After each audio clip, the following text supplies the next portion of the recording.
Olá, seja muito bem-vindo a mais um Vivendo a Palavra, nosso programa semanal que discute teologia, fala muito sobre a Palavra de Deus. Neste mês de outubro, nós estamos falando sobre a Reforma Protestante. No dia 31 de outubro de 1517, Martim Lutero pregou nas portas da Catedral de Wittenberg suas 95 teses contra alguns erros da Igreja Católica, iniciando ali um grande movimento que viria a ser o que é hoje a Igreja Evangélica espalhada por todo o mundo. Comemorando então os 500 anos da Reforma, o Vivendo a Palavra recebe hoje reverendo Nilson, que é pastor da Igreja Presbiteriana Unidos da Freguesia. Ele também é historiador formado em História e está nos dando o privilégio e honra de estar aqui conosco neste dia. Nilson, seja muito bem-vindo. Eu que agradeço a oportunidade de estar aqui compartilhando algo que seja de alguma forma relevante aí para quem nos assiste. Reverendo, além de pastor, você também é historiador. A gente recebeu aqui o reverendo Alexandre algumas semanas atrás. Sim. E o reverendo Alexandre nos falava um pouco sobre o que o marxismo pensa sobre a reforma protestante, mas nos deixou muito claro de que, embora o marxismo diga que a reforma foi muito mais política e econômica, o grande significado da reforma foi a questão religiosa, que é o que nós cremos. Sim. E somos fruto disso, né? Sim. Desse movimento que mudou a forma de nós olharmos e enxergarmos a Escritura. Mas, claro, quando nós pensamos no cristianismo, a gente entende uma mudança de vida que não vai ser apenas na fé, mas essa fé vai ser vista na prática. Então é natural também, claro que não concordando com tudo que Marx disse, mas Sim. é claro também que ia haver um impacto, né? Então, pensando nisso, né, como foi esse impacto da Reforma Protestante ali no século XVI, nessa questão política e econômica? Ok. Eu acho que a gente começa pegando um pouco do que você estava falando, né, que existe realmente uma diferença assim, abissal entre a historiografia reformada, né, a historiografia um pouco mais conservadora, a análise historiográfica que vem dos historiadores mais da história cultural, e aquela proposta da historiografia marxista, em geral, qualquer assunto, e principalmente no que se refere à reforma protestante, né? Então, como você bem disse, eu concordo, não tem como discordar, realmente os fatores que levaram a reforma protestante a acontecer, o principal fator foi um elemento de ordem religiosa. É claro que a reforma está envolta em aspectos políticos, econômicos, sociais, mas a gente deve entender a reforma fundamentalmente como um evento de caráter religioso, teológico. Como você bem disse, e isso tem a ver, está totalmente ligado com a questão dos princípios da reforma, a gente sabe que o Deus que é defendido, né, que é entendido na reforma protestante, é um Deus que é o autor e o soberano sobre toda a realidade. Então a reforma ela nasce num contexto, é um evento de caráter fundamentalmente religioso, mas que tem influências em tudo quanto é área da realidade. Vai irradiar em diversas áreas. Exatamente. Por exemplo, na política, né, você vê que, dizendo de uma maneira assim, bem simples, né, a política medieval, em termos gerais, ela era marcada, pelo menos o modelo político, era o que os historiadores chamam de monarquias absolutistas, né? É o absolutismo monárquico, onde o poder está na mão de uma pessoa só e as possibilidades de contestação desse poder elas ficam muito limitadas. Isso até ali o período da reforma. Até o período da reforma. E até se estende um pouquinho em alguns países, até no momento ali da reforma protestante. Mas com as ideias da reforma, você tem essa contestação desse poder, né? E o absolutismo monárquico está intimamente ligado à Igreja Católica Apostólica Romana, que é a igreja majoritária da Idade Média. Os reformadores entendem a legitimidade do Estado. Lutero vai deixar bem claro que o Estado ele é legítimo. Calvino vai deixar bem claro que o Estado é uma instituição divina, mas que a sua autoridade não é absoluta, a sua autoridade é relativa. E existe em Lutero, em Calvino e naquilo que a gente chama de tradição calvinista, né, o conceito da possibilidade de você resistir ao Estado, quando o Estado pede de você que você negue a fé ou alguma coisa que vá contra o princípio escriturístico. Exatamente. No século XVI, ali já bem próximo do movimento que Lutero liderou com as suas teses ali Sim. em outubro de 1517. O que aconteceu ali próximo daquela data nessa questão política, econômica, social, depois do início ali do movimento da reforma? Uma dessas foi essa que eu falei, né? Essa quebra desse paradigma Confrontar, né, o poder. do absolutismo monárquico. Agora você tem algumas regras para você se relacionar com o Estado. No âmbito econômico, por exemplo, você vê dentro dos princípios da reforma um valor ao indivíduo que você não via na realidade medieval, né? É claro que essa questão de como se relaciona a individualidade com a coletividade é um problema filosófico fantástico, que dá base para muita discussão. Mas o que você pode, né, pegando a sua pergunta, que mudança você vê ali? Você vê em Lutero, em Calvino, em Zwinglio e outros, né, em Melanchthon, em John Knox e depois na tradição calvinista, um valor que se dá ao indivíduo que existe dentro da coletividade, mas, por exemplo, ele não tem que obedecer. Você pega, por exemplo, em Lutero, quando ele está diante da dieta de Worms, aquele pensamento famoso dele, onde ele deixa bem claro que eu não posso ir contra a Escritura, mesmo que todo o Estado diga que eu tenho que ir, enfim. Então, ali você vê nessa frase de Lutero, nesse pensamento de Lutero, um elemento que é novo nesse aspecto. O indivíduo se colocando contra uma ordem estabelecida. Quais são os rastros da reforma protestante na economia, política, sociedade hoje? Tá. Para que a gente possa ver isso com mais clareza, né? Tá. Essa influência do que aconteceu lá no passado, o que a gente vê hoje? Que você fala, olha, sabe isso, remete-se a esse tempo da reforma. Tem muita coisa, né? Por exemplo, você vê na política a questão do sistema de governo representativo. É claro que é possível que você sonde na história e identifique, por exemplo, na Grécia, essa possibilidade de modelo representativo. Mas o modelo representativo como nós temos hoje, ele nasce de alguma forma, ele tem a sua gênese, ou pelo menos o seu grande incentivador, no modelo presbiteriano, né, onde líderes são eleitos pela Assembleia, e agora a Assembleia tem a sua representatividade através desses líderes. Esses líderes têm que respeitar uma Constituição. E na medida que eles não respeitam essa Constituição, eles podem ser tirados do poder. Eles têm que governar não de modo tirânico. Para começar, que nunca é em uma pessoa só. O poder está sempre dentro de um sistema, dentro de um conselho, né? Então a gente pode dizer, sem querer forçar a barra, mas de maneira assim bem simples, que a democracia representativa, como nós temos hoje, ela é incentivada e tem o seu nascimento ali na Reforma Protestante. O sistema presbiteriano, que rege administrativamente as igrejas presbiterianas, de alguma forma serve de início para o sistema que a gente tem na Inglaterra e depois vai ser disseminado em vários outros países. Você pega, por exemplo, na economia, antes existia, é claro, o conceito de propriedade privada, mas você tem uma defesa bíblica da propriedade privada de uma maneira um pouco mais forte. Você vê em Calvino, você tem a questão dos juros, né? Calvino dizendo que diferente da igreja romana, da igreja majoritária da Idade Média, que juros, a usura, necessariamente não é um erro. Depende de como você trabalha esses juros. Né? Se eu estou emprestando uma certa quantia, o teólogo Hermes Steinmeier que trabalha isso nos livros dele, baseado em Calvino. Uma coisa é você emprestar um certo valor para um empresário, e aí você pode, de repente, cobrar uns juros.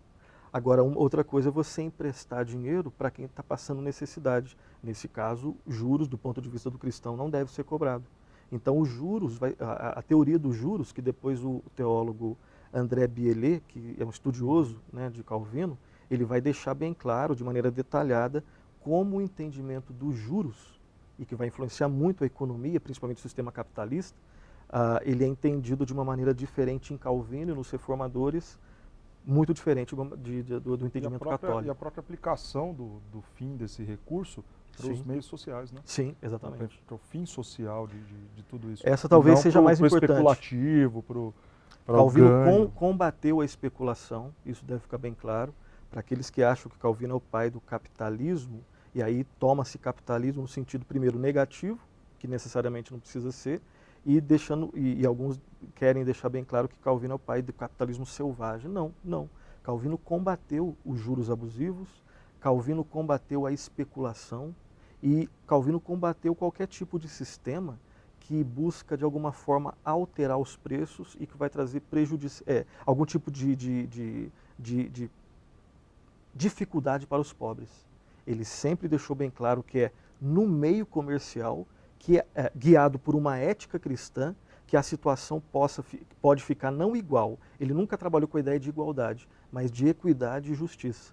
E como que isso se dá na sociedade? No entendimento reformado calvinista, vai se dar em como o elemento econômico na sociedade ele se dá. Agora, tem que ser guiado por uma ética cristã. A gente pode imaginar a Genebra de Calvino como uma estrutura social modelo para nós hoje?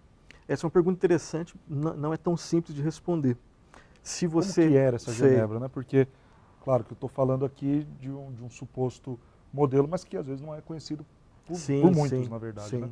O que era a Genebra? Explica para a gente um pouquinho o que era a Genebra nos tempos de Calvino. Um livro que nós temos em português, né? Calvino, Genebra, escrito pelo Ronald Wallace, se não me engano, ele de alguma forma trabalha com essa questão.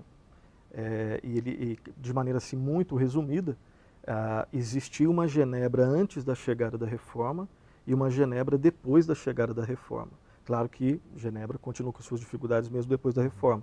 A gente nunca deve trabalhar com a ideia de perfeição, né? Mas antes da Reforma, você via um alto grau de desemprego, você via um alto grau de pessoas nas ruas, né? Que do ponto de vista cristão, a gente sabe que a ética calvinista ela nunca favorece a vagabundagem, a vadiagem, exatamente.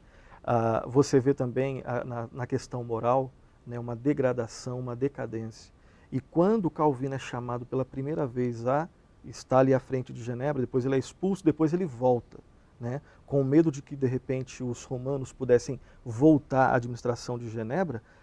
As mesmas pessoas, basicamente, que expulsaram Calvino, chamam Calvino para voltar, mas agora ele é investido de uma influência um pouco maior. Então ele começa a implementar uma série de mudanças que começa na igreja, o culto agora é reformado, o culto agora é guiado pelo sola escritura, essa é a ideia, e isso começa, de alguma forma, a influenciar toda a sociedade. Então, por exemplo, combatia-se o desemprego, buscava-se garantir que as pessoas tivessem emprego e aquelas que quisessem ficar nas ruas não fazendo nada eram convidadas, vamos dizer assim, a se retirarem. Tinha a questão do estímulo ao emprego. Exato. E a capacitação profissional para os que estavam em uma condição temporária. A questão educacional em Genebra também é algo que a gente tem que destacar, né? Por exemplo, o que nós temos hoje, o que nasceu na época como Academia de Genebra e hoje a Universidade de Genebra, foi um dos grandes centros difusores, né, das missões calvinistas. Né? Sim. As pessoas que foram... O impacto disso na Inglaterra, por exemplo, quando John Knox vai para lá, é exatamente. Absurdo, né? Muda o que era o reino da Inglaterra. Calvino trabalhava já com o conceito de, né, que depois vai ser famoso em Comênios, né? João Amós Comênios, o pai da pedagogia moderna, uma pessoa que foi influenciada pelo calvinismo. Aquela ideia de que tudo pode ser ensinado a todos. As mulheres têm que aprender, os homens têm que aprender, escolas mistas, você já vê isso em Genebra. Calvino já antecipando algumas coisas, né, que vão ser, de alguma forma, ele sendo pioneiro de coisas que vão ser conhecidas bem, né, um século e meio depois. Você já vê isso em Genebra. Educação para todas as pessoas, para crianças, para adultos. Direito ao voto, né? Exatamente. A todas as pessoas. Exatamente. Então a gente pode tomar como modelo Genebra? Se a gente está pensando em modelo como em termos de essência, eu creio que Conceitos, exato, em conceito eu acho que é interessante. Agora, a gente sempre tem aquele perigo de desconsiderar os contextos, né? Embora tenha semelhanças, embora existam semelhanças entre os desafios que Genebra enfrentava no século XVI e o que a gente enfrenta hoje no século XXI, então, sabendo fazer os devidos reparos, eu creio que assim, a ideia de que a igreja deve ser governada pelas Escrituras, sob a direção do Espírito Santo, e de que essa ética baseada na Bíblia, ela deve governar a atividade política, a atividade econômica, a atividade artística, cultural, a atividade educacional, eu creio que essa é uma ideia interessante. Mas a gente sabe que isso é extremamente desafiante no contexto que a gente vive. Trazendo para os nossos dias e pensando especificamente no Brasil, né? O que a reforma ou os princípios da reforma podem fazer pela nossa nação em meio a uma uma crise política tão grande que nem a gente tem vivido. O que você acha que a gente poderia resgatar daqueles tempos para nos ajudar nos dias de hoje? Eu creio que uma das grandes heranças assim da reforma, né, foi o conceito da soberania de Deus, né? Que o nosso Deus, ele é soberano sobre absolutamente tudo. Ele é o criador da realidade. A realidade caiu com o pecado, né? A humanidade caiu com o pecado, e em Cristo essa realidade ela experimenta redenção. Aqueles conceitos que depois ficaram famosos, né, na tradição calvinista de criação, queda e redenção, enfim, creio que é uma herança assim, extremamente positiva e que deve fazer parte de todos aqueles que, independente da denominação, eles defendem uma fé bíblica. Então creio que resgatar, encarnar isso, né, e procurar viver essa questão da soberania de Deus, que nos leva necessariamente à responsabilidade humana, né, que tem esse paradoxo, mas que na prática a gente sabe que isso acontece. Deus é soberano e eu sou responsável. Sendo um cristão, a minha vida deve ser guiada por uma ética cristã. Eu conto sempre com a graça de Deus e Cristo é o Redentor de toda a realidade. Resgatar isso e procurar viver isso na arte, na cultura, na literatura, na economia. Calvino tinha em alta consideração, algo que eu esqueci de falar anteriormente, em alta consideração a função política, né? Uma pessoa que é chamada para trabalhar na política. Esse é o ponto, né? Ela Chamado, deve... vocacionado. Exatamente.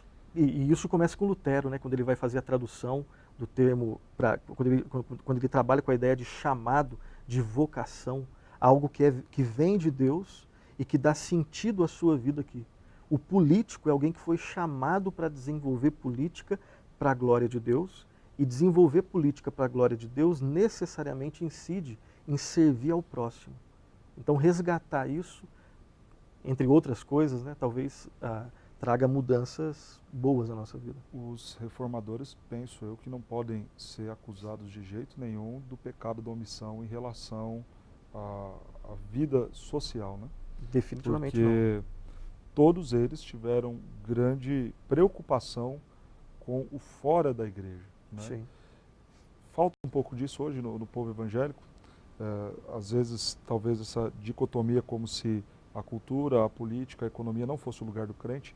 Falta esse envolvimento maior, Sim. essa preocupação da igreja se influenciar positivamente essas áreas? Sim, isso aí com certeza. Né? A noção correta da soberania de Deus, a noção correta bíblica, né, de que você é chamado para trabalhar para a glória de Deus dentro e fora da igreja, isso traz mudanças assim estruturais. Né? Saber que você deve escrever ou um texto para a igreja ou um texto para as pessoas que não são da igreja, mas que deve glorificar a Deus, exaltar aquilo que é da vontade de Deus. As pessoas que trabalham com arquitetura, as pessoas que trabalham com, como eu já disse, né, literatura, os poetas, o músico, outras áreas aí me ajuda a lembrar. A própria política, economia, medicina, biologia. Às vezes tem essa coisa de que a ciência e a religião conflitam de forma nenhuma. Conflito, definitivamente não. Né? Então, esses conceitos de que não existe dicotomia, embora seja mais fácil da gente falar do que viver, né? Claro, porque às vezes a gente mesmo, complicadíssimo. a gente tem a certeza de que não existe essa dicotomia, mas às vezes na prática, porque a gente está imerso num mundo que é dicotômico, isso é um desafio, inclusive para os calvinistas, né? Mas falta em nós essa noção integral, né? holística, como eles dizem, de que tudo foi criado por Deus, tudo caiu com o pecado e em Cristo tudo é redimido. Deus é o dono da realidade, e um termo que é muito caro para os reformados, de origem latina, que nós vimos lá no seminário, né? Coram Deo, né? Que toda a nossa vida é vivida diante de Deus. Toda a nossa vida é vivida diante de Deus, que é algo que faz a gente tremer, né? Temer e tremer, mas é que só dessa forma que Deus é glorificado e que a gente experimenta alegria nele. Tudo isso que você colocou, penso muito no cristão indo e fazendo. Falando mais especificamente de igreja, organização, né? A igreja evangélica, a igreja reformada no Brasil. Para encerrar aqui o nosso bate-papo, o que essa igreja pode fazer? Os crentes, acho que ficou muito claro aqui para todos, a gente tem que viver todas as áreas da nossa vida para a glória de Deus e tentando redimir o que foi afetado pelo pecado. A igreja, enquanto organização, o que ela pode fazer? E você, como pastor, o que você diria aqui para a liderança da igreja? O que a igreja pode fazer para mudar esse cenário social tão triste no nosso país, por exemplo? Eu creio que é uma discussão, né? É um tema que provoca uma discussão em alguns lugares, mas a gente sabe que a missão prioritária da igreja é a pregação do Evangelho. E é isso que a igreja deve continuar a fazer. A missão prioritária da igreja, né? Glorificar a Deus, adorar a Deus, pregar o Evangelho a tempo, fora de tempo, de modo fiel. Essa é a missão prioritária. Isso é a mola propulsora para fazer as outras coisas. Pregando o Evangelho de modo autêntico, glorificando a Deus, né, eu vou necessariamente querer produzir cultura que glorifique a Deus. Né? Então, às vezes existe aquela tensão, né, entre qual que é a missão prioritária da igreja, pregar o Evangelho ou fazer ação social. Biblicamente não existe dúvida. A igreja, historicamente, foi a que mais fez ação social. Os hospitais foram filhos do cristianismo, as creches foram filhas do cristianismo, a universidade é filha do cristianismo. Né? Então, a missão prioritária, o que a igreja deve continuar fazendo? Fazendo o que ela sempre fez, pregar o Evangelho de modo autêntico. Agora, isso em nada dificulta as outras coisas, pelo contrário, é a mola propulsora para fazer ação social, para desenvolver cultura para a glória de Deus, para cuidar dos menos favorecidos, para equalizar de alguma forma, né, para promover justiça na economia, na política, lutar contra injustiças que existem em nós mesmos. Né? Então, o que a igreja deve fazer é o que a Bíblia deixa bem claro que ela deve fazer. Promover e glorificar a Deus, e a missão prioritária é pregar o Evangelho e viver o Evangelho. Pregar e viver o Evangelho dentro da igreja, fora da igreja. E com os reformados nós aprendemos, entre outras coisas, como eu já disse, né? Deus é soberano sobre tudo, nós somos responsáveis diante de Deus em relação àquilo que nós fazemos, e o Evangelho, ele é o grande ouro que a igreja tem a compartilhar com o mundo. Maravilha. Reverendo, muito obrigado por esse tempo junto aqui conosco, por nos ensinar. Que Deus te abençoe grandemente, você, sua vida, família e ministério. Eu que agradeço, que Deus abençoe. Obrigado pela oportunidade. O apóstolo Paulo, ensinando a igreja dos Coríntios, diz a eles: quer comais, quer bebais ou façais qualquer outra coisa, fazei tudo para a glória de Deus. Imaginar um movimento tão grande como a Reforma Protestante, tendo atuações apenas na esfera religiosa, seria como pensar que os reformadores não entenderam esse texto do apóstolo Paulo. E justamente porque eles compreenderam a Escritura no todo e a eficácia da Escritura também para a vida prática, é que nós vimos a influência de todo o movimento da Reforma Protestante no mundo ocidental.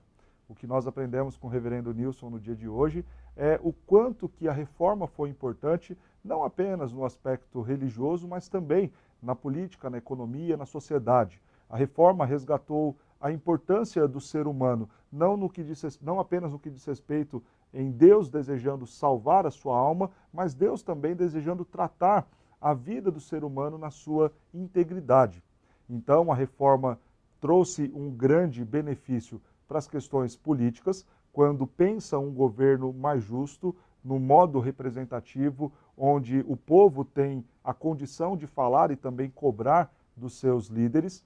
Pensa também na questão econômica, com uma administração mais correta dos recursos, onde há uma possibilidade de ganho e também uso disso para benefício social. E pensa também nas questões como a educação, trazendo a escola como algo acessível, tanto para homens quanto para mulheres. A Reforma Protestante, então, foi de fato muito importante. Economia, política e sociedade como um todo. E tudo isso faz sentido, porque quando nós imaginamos o servir a Deus, nós não podemos limitar a nossa vida a apenas a questão do culto. Também o apóstolo Paulo, ensinando agora aos crentes de Roma, ele diz lá no capítulo 12, rogo-vos, irmãos, que apresenteis os vossos corpos como sacrifício vivo, santo e agradável a Deus. Isso é um culto racional. Uma ideia do que Paulo quer dizer ali é que não apenas o culto ali na igreja deveria ser algo como um rito santo, mas também a vida fora da igreja deveria ser apresentada como um todo para a glória de Deus. Essa é a ideia da reforma. Não apenas mostrar as implicâncias e as questões religiosas daquilo que a Igreja Católica estava fazendo de errado, mas também trazer uma mensagem que pudesse transformar o mundo como um todo. Um crente que entendeu a Escritura faz a diferença dentro da igreja e também fora. E ter essa dicotomia, essa diferenciação entre o que é santo e o que é profano, onde o que se faz dentro da igreja é bom, louva a Deus, e o que se faz fora não tem tanto a ver com ele, é algo muito errado que nós devemos deixar de lado com certeza. Imaginar um pensamento reformado é alguém que vai agradar a Deus no seu culto, na sua adoração, mas vai ter essa mesma preocupação no seu trabalho, no lidar com seus recursos financeiros e também com o próximo. Que Deus te ajude a mostrar um coração reformado, não só dentro da igreja, mas principalmente fora. Deus te abençoe.